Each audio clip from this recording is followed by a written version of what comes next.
Welcome to Coffee with Christina. Today we have Grant Chaparro with us, and Grant is currently a junior in the Department of Media Arts.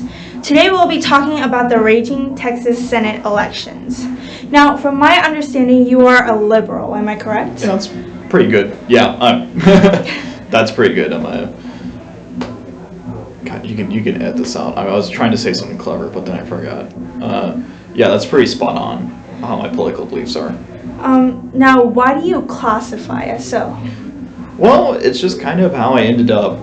When I was in middle school, I was actually pretty conservative, but then I kind of flipped. Also in middle school, you don't really know what your beliefs are. You're just kind of forming it. So that's just kind of where I ended up. I gradually pushed it, though I'm not like totally anti-conservative. I do think unless there are like some good politicians on the other side, just me personally, I just end up being liberal.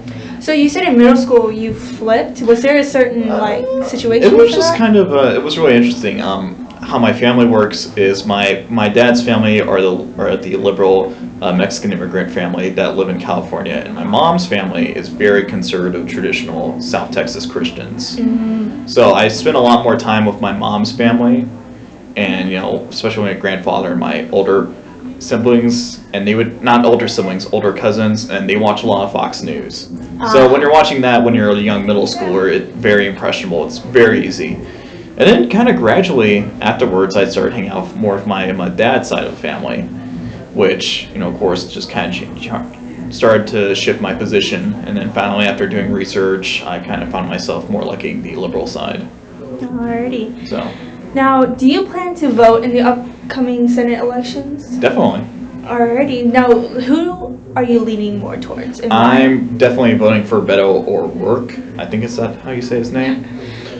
I don't know, I like Beto more. I think he's very much that kind of classic politician when you think of a good guy who wants to help everyone. He doesn't seem that arrogant.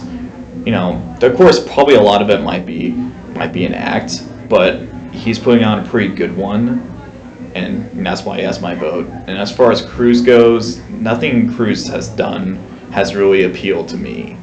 Really, a lot of what he does is targeted towards those really hardcore conservatives, and I don't think he's really getting anything accomplished, aside from, hey, I did something really cool, and now I'm going to go on Fox News and talk about it, and everyone's going to be happy. That's kind of the only impression I get from him. Okay. Now, what issues would you like to see raised if Beto does get elected?